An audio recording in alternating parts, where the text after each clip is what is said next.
how do we know what Socrates really said? All the last lecture, I was telling you all kinds of things which he supposedly believed. Of course, we have nothing written by Socrates. Everything which is worth knowing about him comes from Plato.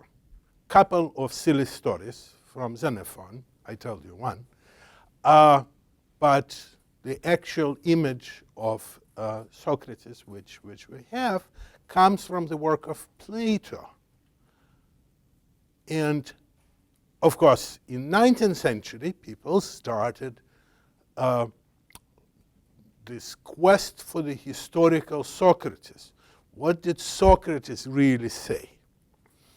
And very quickly, they came to full realization that most dialogues by Plato were not written by Plato, because obviously, you know, Plato would have a consistent point of view. And therefore, if you find an inconsistency, you have to throw one of the dialogues. So if you start with 36 or 34 dialogues plus apology plus letters, you know, eventually you come down to 13 or even 11.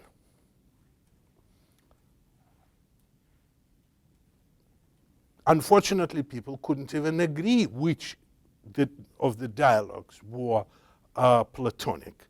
So there are two problems. First of all, the problem of historical Socrates, which is hard, and then the problem which of the dialogues from which you derive the historical Socrates are authentic. And then, of course, people quickly said, and many of even the dialogues which are supposedly by Plato do not really describe Socrates as he was. This is just a fictional description by Plato. Total confusion.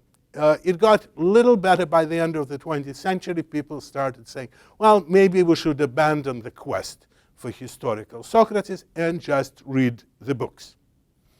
The books, of course, are hard to understand, especially for a modern person. Plato is almost impossible to understand because we are used to direct and simple statements, like on television. You know, I am right and he's wrong. This is how you're supposed to talk about things in a short, clear sentences. Well, Plato doesn't give us anything like that. First of all, you never know what his opinions are. These are not treatises. These are dialogues. They are dramatic pieces describing multiple people talking about a subject. And then amazingly different dialogues, of course, give you different opinion of what the reality actually is. You might remember in the last lecture, I was talking about the final judgment. That was from Phaedo, a great dialogue on the death of Socrates. The last speech of Socrates described the end which we will face, which is fundamentally hell, purgatory, or paradise. Well, that is one possibility. In another dialogue, he describes a different scenario. He talks about transmigration of souls and tells quite a beautiful picture. For example, all the Hollywood people, all the artsy types will turn into birds, airy, you know, and they will fly around. All the corporate types who think about money will turn into crustaceans, oysters, crabs, and similar cold-blooded animals. Very compelling, if you ask me, but different, very different from what was described. Again, creates a major problem for a modern reader. So which one is the true opinion? Well, Plato, if he wanted you to know his opinion, would have stated it. Somehow he doesn't. He presents very complicated and highly artistic pictures. He wants you to think. He doesn't want you to know what the truth is. He wants you to think. Of course, he gives you plentiful guidance, but it's a complicated guidance. It would be nice if I had time to cover all 36 dialogues by Plato. For that, I would need 2 semesters. So instead of attempting to just name them and tell you what people believe and which order they came, by the way, we have no idea in which order they came. So it's, if you have a theory which is saying this is the more original, more Socratic one, you make it early. But we don't really know. So if I wanted to do something like that, you wouldn't know anything. So what I decided to do is to pick one, a very special dialogue, which is universally believed to be the most beautiful thing written by Plato. Many people believe it is the most beautiful thing which has ever been written. For example, Mary Shelley, a great English writer, you might have heard of Frankenstein. Well, she actually wrote a beautiful book which has nothing to do with Hollywood trash, which is highly recommended. So she believed that the most beautiful thing ever written in English was Plato's Symposium as translated by her husband. Maybe that somewhat skewed her judgment, but it was a really beautiful translation by Percy Bysshe Shelley, a great English poet. So, from Shelley's point of view, both him and his wife, Symposium was a thing of astonishing beauty. But it's not just them. Throughout history, it caused all kinds of wonderful developments. For example, when Plato works were rediscovered during Renaissance in Florence, one of the central figures in the Renaissance, Ficino, the member of the Platonic Academy in Florence, translated all the works of Plato into Latin and produced his commentary on Symposium, this dialogue, called De Amore, about love. And the book had enormous influence on all kinds of people, including some painters, people like Michelangelo, who carried this book constantly in his pocket.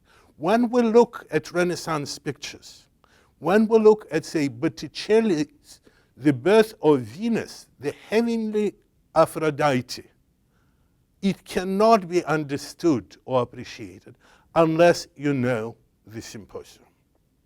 Okay, but let me stop talking about historical influence and get to the dialogue itself. Again, I urge you to read it.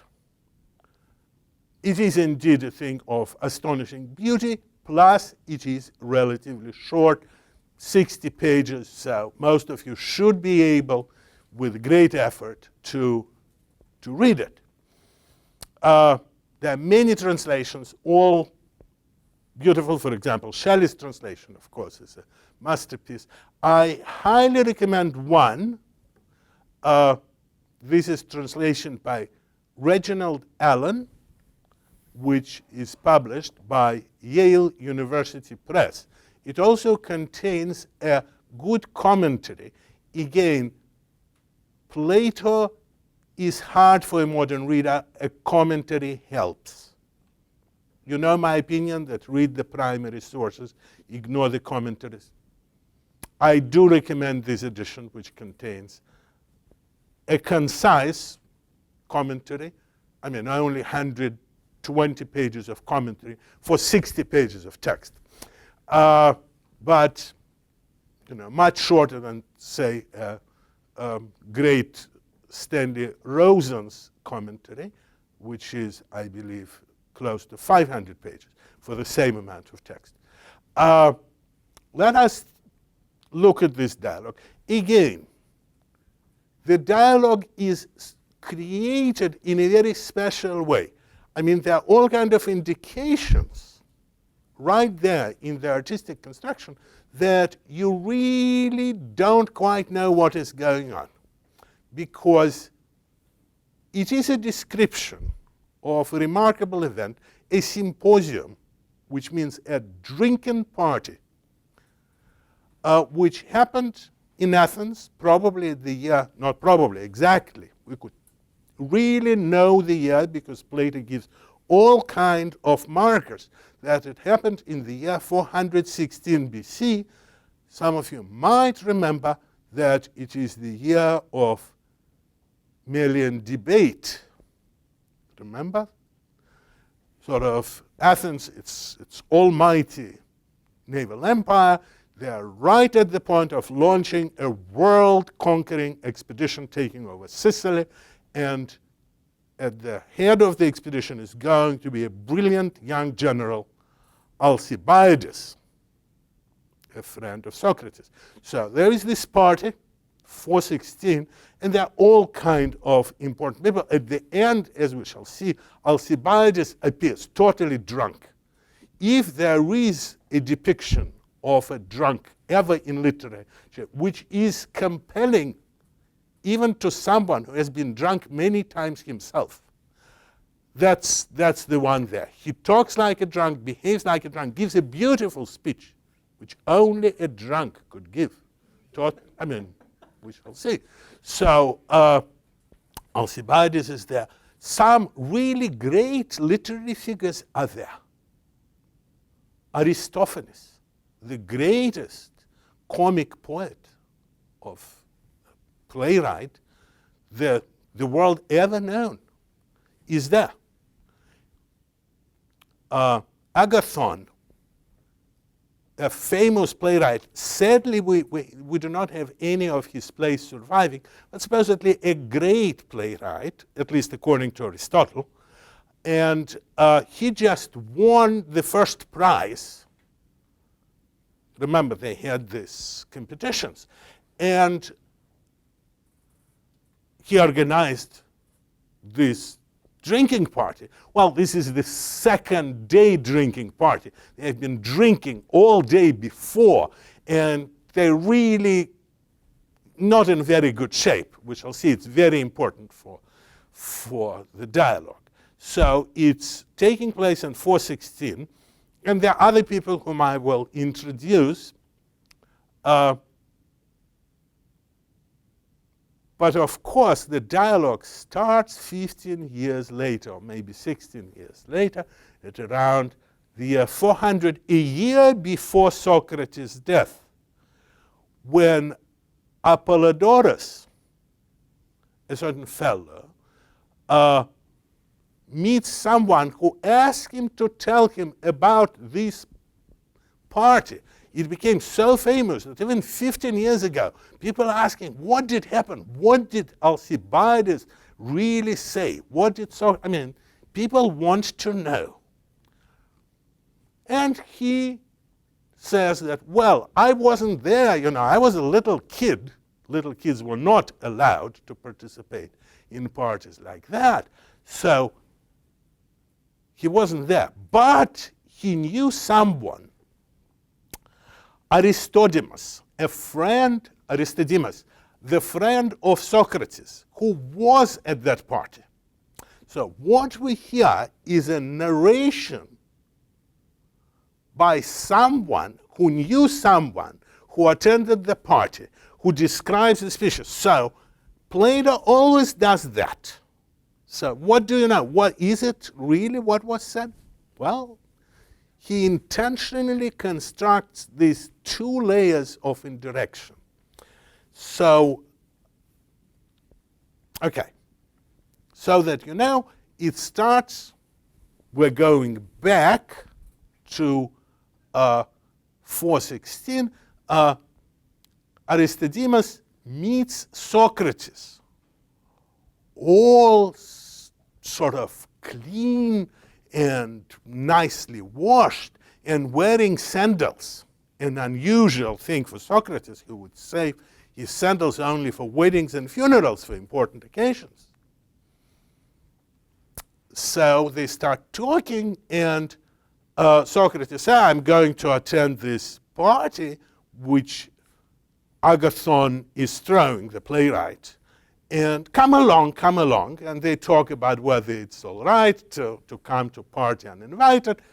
Socrates drags him, except then, and it's a very important point, Socrates freezes before entering the building.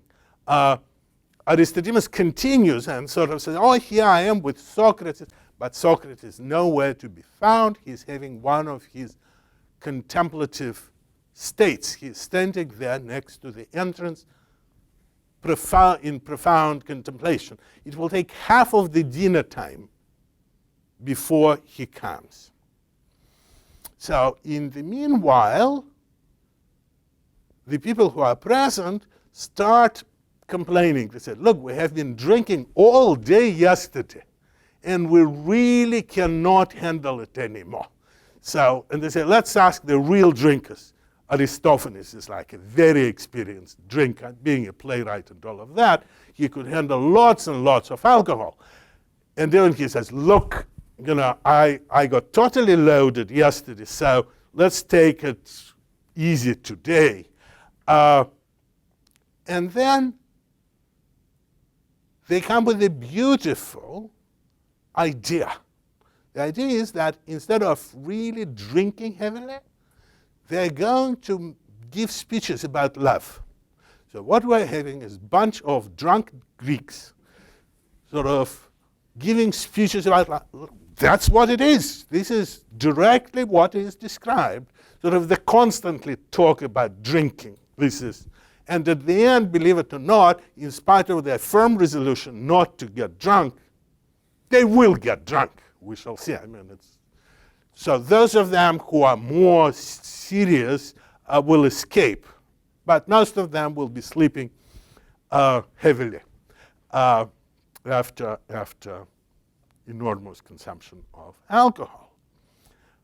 By the way, they don't drink wine. They drink this diluted wine, 2 cups of wine for 3 cups of water. So you have to drink quite a lot to get drunk, especially if you're an experienced drinker. So they say, look, we're not going to drink, we're going to talk about love. There will be 7 speeches during this thing. So I have to give you a very abridged version. So again, I urge you to read these beautiful speeches. And they're all very different if you read it in a good translation such as this, or especially if you decide to learn Attic Greek and read it in the original, you will see how wonderful Plato is. He manages to write 7 speeches in totally different voices. Yes? It's not as easy as you think. Sort of, and the voice corresponds to a person he's describing. If you see what I mean. If somebody is stuck-up guy, you could see that. If the guy is shallow, however talented but shallow, you see that. So even in the language. So it starts with a speech by Phaedrus or Phaedrus. What do we know about him? He's a lawyer, educated and by sophists with giving sort of wonderful speeches. And later on, he gets in trouble because he's a friend of Alcibiades. They're both accused on profanation of Ulyssean mysteries, whatever. So he has to escape from Athens and dies poor. At that point, he is quite rich.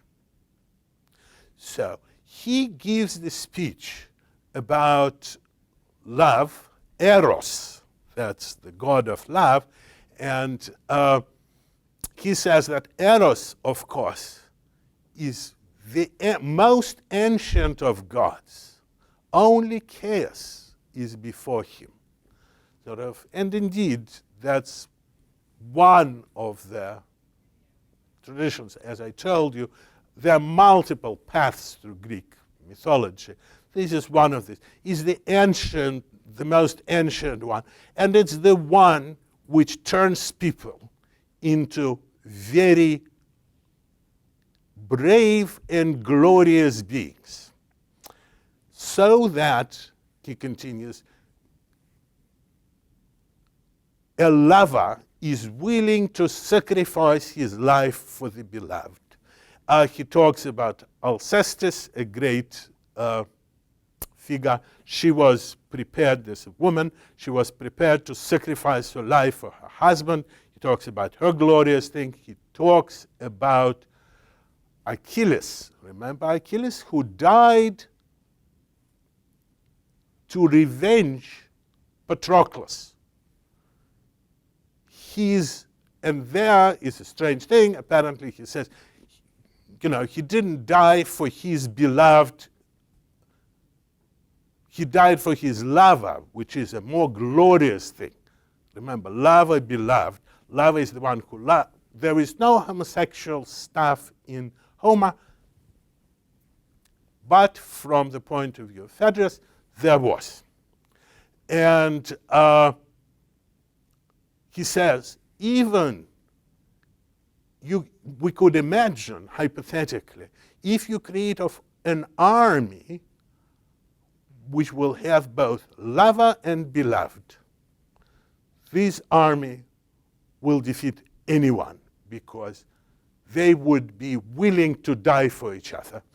That, by the way, gives us a good hint about the date when Plato wrote that, because such an army was actually created by Epaminondas, a great Theban general, and he, with the help of that army, was able to defeat Sparta, the most glorious and powerful army ever. It was defeated with the help of what they called the Golden Band, this sort of the first row, which was lover, beloved, sort of protecting each other. So if indeed that's the reference to this event, which most people do believe, that tells us that it was written around 385 BC, because that's the year of the Battle of Leucra, when Spartans were first time in history totally defeated. So obviously it's a great thing. Eros is a great god who could cause such thing. The end of his speech. The second speech, again, I have to move relatively fast, is by Pausanias. Pausanias, what we know about him, he's probably also a lawyer. And one thing we know about him from very early on, from 15 years before, he appears in another dialogue by Plato as a lover of Agathon. Remember, Agathon is the playwright who organizes this party. And they remain lovers. Very unusual thing, because usually these alliances would last just till the bloom will pass. Sort of, you were supposed to be in love with the boy when just the beard starts growing. When it becomes a real beard, that's the end. So you have just a year or two for this love relationship. That was quite unusual that this pair remained attached for many, many years. 30 years, apparently, historically, very unusual for Greeks. but it did happen. So that is what we would call now a homosexual gay marriage. So, they had, it wasn't common, it wasn't legal, but it did exist in this particular case. And what does he say? He starts with this beautiful statement that there are two loves, that two erotis, eros, erotis, plural. There are two Aphrodites, and correspondingly there are two erotis. There is heavenly Aphrodite, the one which was born without a mother. That's very important, with father only. She was born, as every Greek knew, from the member of heaven, Uranus. His son, Cronus, cut off his member and threw it in the ocean. And this member collected aphros, the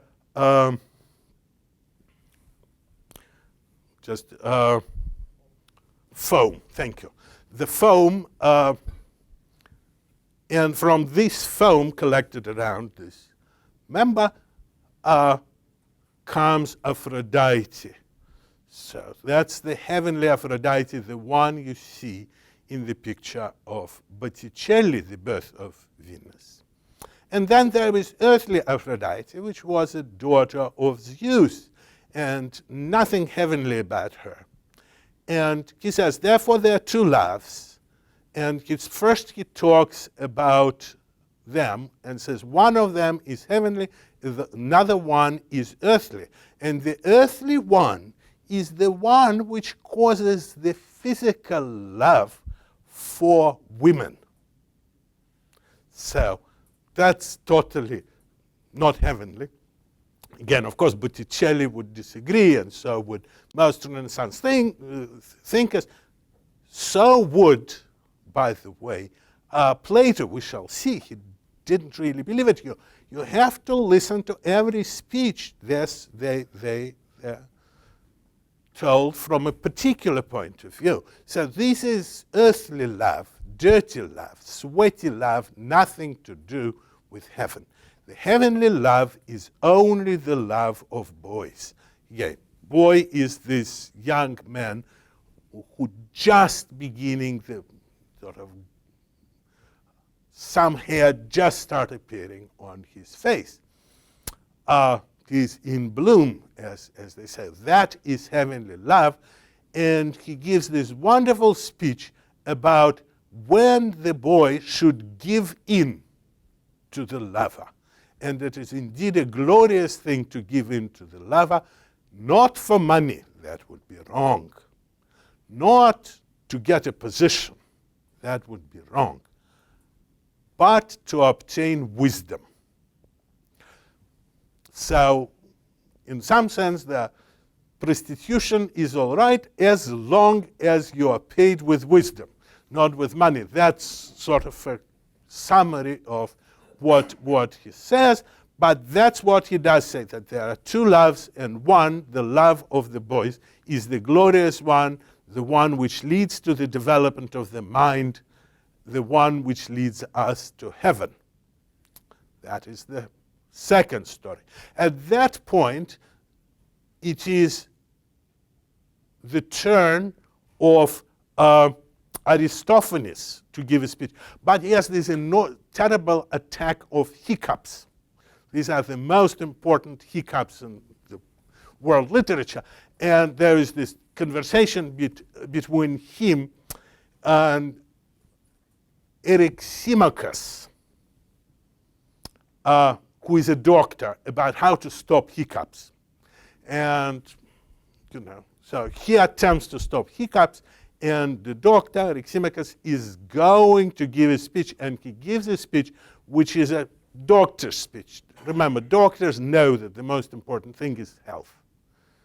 Whether you lead good life, bad life, doesn't matter as long as it is a healthy life.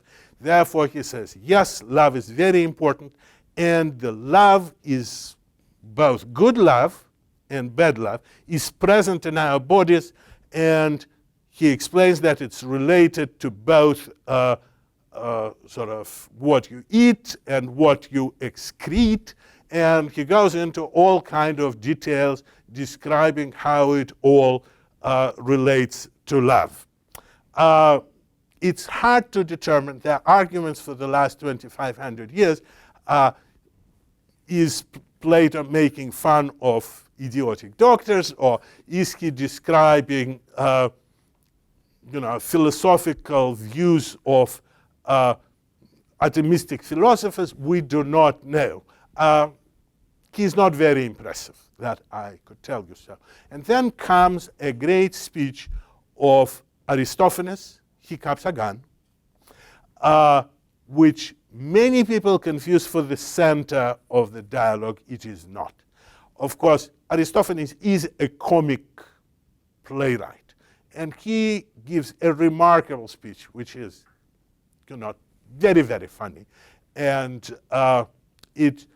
he says, look, stop, you don't know anything about love. Let me tell you how it all happened. And how it all happens, says he, is that at first people were different. They were round, and they had 4 legs and 4 arms, and 2 faces facing both directions, and 2 pairs of ears, and they had genitalia on both sides. Some had male, some had female, some had male, female. And they propagated by sort of dropping seed, both male and female, on the ground, like locusts or like fishes. That's the way they did. And they were very powerful because they could go on all 8s, not all 4s, so they will go like they will roll. They were totally powerful, and they were so powerful, they decided to do something with the gods. Gods were very, very scared. So Jupiter had a major problem. He didn't know what to do. How do you stop that? They will put mountain upon mountain. Terrible. So he said, finally, I figured it out. What I'm going to do, well, not him, he assigned the task to Apollo, was to cut them like so, then turn their faces, their feet, and their arms to the part where they were cut, so that they could contemplate their misery. That's where they were cut. So they know that. Of course, there is clear physical proof of that, because he pulled Apollo, the skin, and tied it in the middle. That's how belly button appears, the navel. So it's very clear how it all comes. And what happens? These humans, by the way, before I tell you what happened, Zeus said, and if that does not stop them, we'll cut them one more time so that they will hop on 1 foot. So those, I wish Hernan was here, because it directly states that those who do not believe in God, that's what will happen to them. So, okay. So it never gets to that, apparently. We still are like that. So these people who are cut, oh, Anil is here, another. You watch, yes. Another atheist, yeah. So,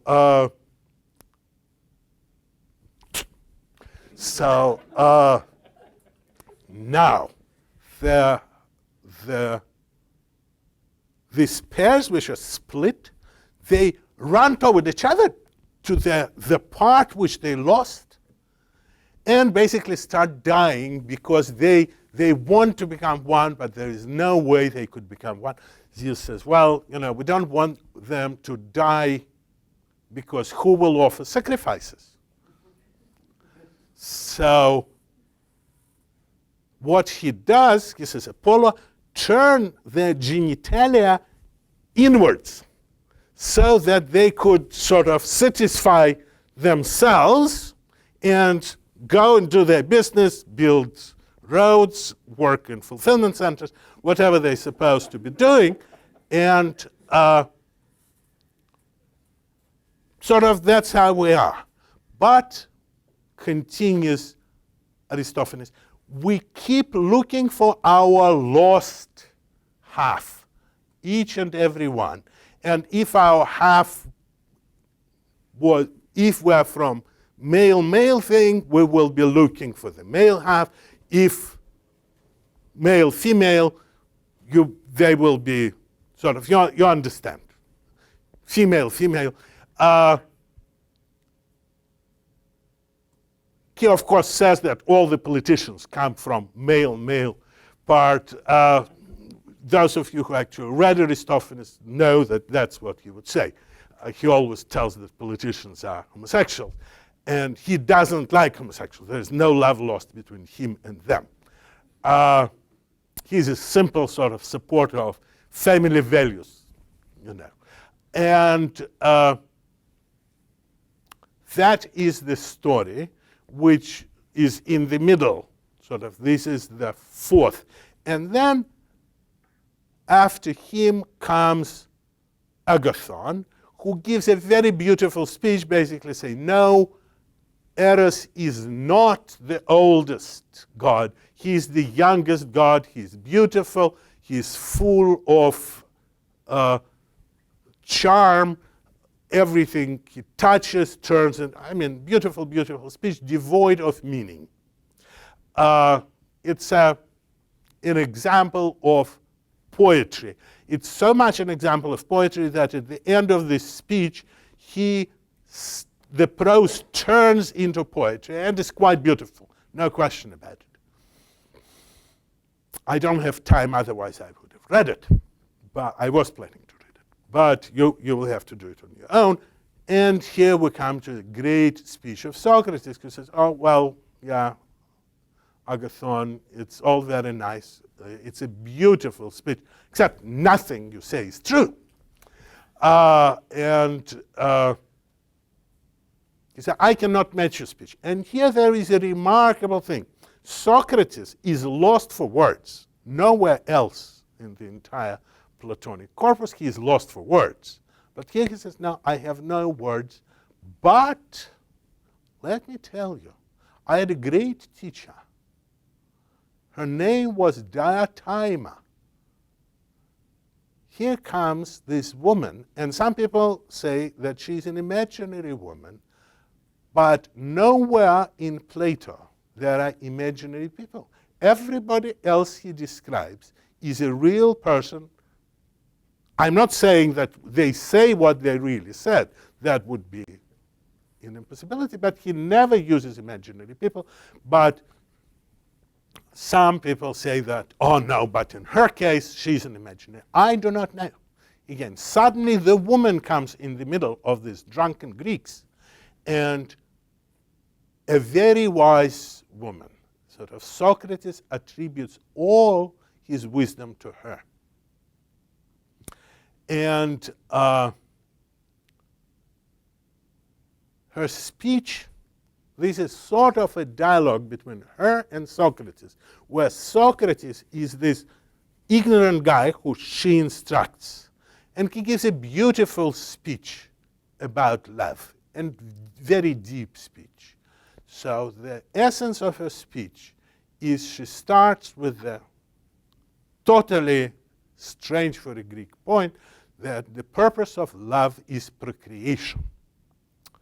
Women, But that's what she says. And then she says another thing, which was totally strange for a Greek or for an American nowadays, that the procreation is beautiful.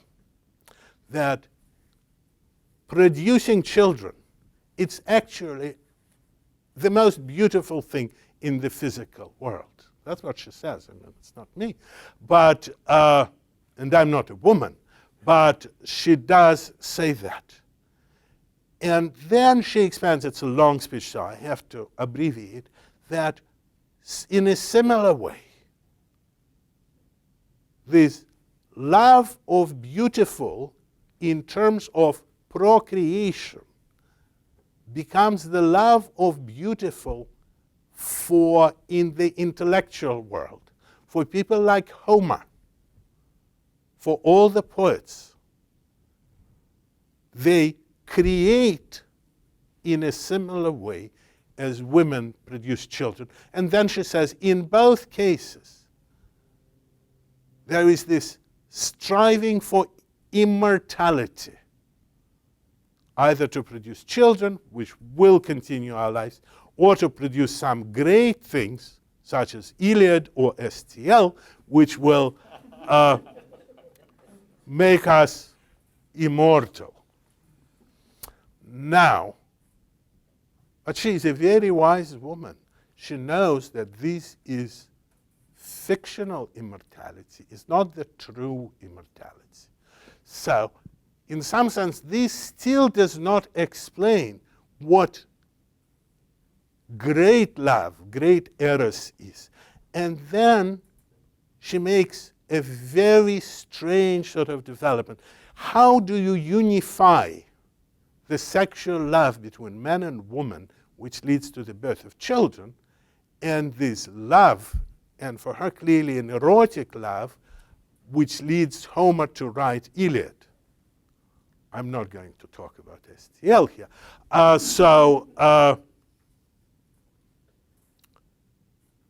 What she does, she says, it's very hard. You probably will not get it. She's addressing Socrates. And for sure, you will not get it. But she says, let us try to unify these two things. And she says, the central thing is this love searches for beauty. Not beauty in a child, not beauty in a poem, but beauty as such. That it is this quest for eternal beauty, which is the essence of love. And again, if you look at Botticelli, you might understand what she meant. But at that point, the drunken Aristophanes arrives, totally drunk, and he gives his great speech about, he says, look, I cannot talk about love, never mind this love. I could talk about only one person, and this is Socrates. And he gives this speech which explains how great Socrates is. And if you read the speech of Socrates, which is also the speech of Diotima, and speech of drunken Alcibiades, there are some remarkable parallels. By the way, while Alcibiades is drunk, he is absolutely brilliant. Sort of, the speech is truly a masterpiece. So read it. So again, we live in this society which is full of talk about sex. But we did forget about love. Love is not something which you're not even supposed to talk about. What is love? I mean, you know, sex is a normal physical thing, but love is gone. No more Romeo and Juliets. A very Platonic story indeed. Again, sort of no more Tristan and Isoldes. You're not supposed to die for love. You're supposed to have your fun and go and have more fun with someone else. But again, there is at the core of our civilization this book, which people come back again and again, and they write poetry, they create great art. And you cannot understand either poetry or art, not really, till you understand what love is, or at least what Plato says love is. Plato on love.